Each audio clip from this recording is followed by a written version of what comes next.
చింతలపూడి మండలంలోని ప్రగడవరం వెంకటపాలెం గ్రామంలో శుక్రవారం వైద్య ఆరోగ్య శాఖ ఆధ్వర్యంలో ఫ్రైడే కార్యక్రమంపై అవగాహన ర్యాలీ నిర్వహించారు. ప్రతి శుక్రవారం నీటి తొట్టెలను శుభ్రపరచుకొని పొడిగా ఉంచుకోవాలని, పరిసరాల పరిశుభ్రత పాటించాలని పేర్కొన్నారు. ఆరోగ్య విస్తరణ అధికారి అబ్రూర్ హుస్సేన్ మాట్లాడుతూ డ్రైడే పాటించడం ద్వారా దోమకాటు ద్వారా వచ్చే డెంగ్యూ, మలేరియా, చికెన్ గున్యా, ఫైలేరియా వ్యాధుల నుండి రక్షణ పొందవచ్చని అన్నారు. ఈ కార్యక్రమంలో భారత్ కుమార్, అరుణ విష్ణుమూర్తి, నర్మదా, సునీత, ఆశా కార్యకర్తలు, సుజాత తదితరులు పాల్గొన్నారు.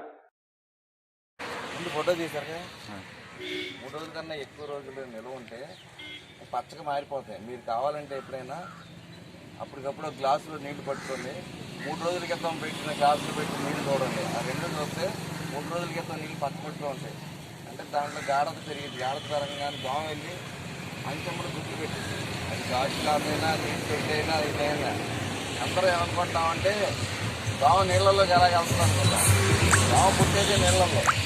3 రోజుల కన్నా ఎక్కువ రోజులు నిల్వ ఉన్న నీళ్ళల్లో దోమలు గుడ్లు పెట్టి అవన్నీ పొలికి మనం నీటి కప్పలు అనుకుంటాం కదా. ఆ నీటి కప్పలు పెరిగితే రెక్కలు వస్తాయి, కిందకి పైకి తిరుగుతుంటాయి ముందు.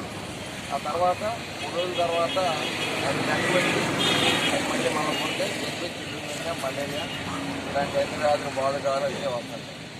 అందుకోసం ప్రతి ఒక్కరు కూడా ఇంటి పరిసరాలు శుభ్రం చేసుకోవాలి. ఎక్కడ కూడా మురికి నీళ్ళు లేకుండా చేసుకోవాలి. నీళ్ళు ఉంటే పల్లానికి కాలువలో పారేలా చూసుకోవాలి.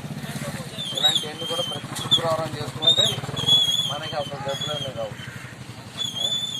ఆ విషయం అందరికీ కూడా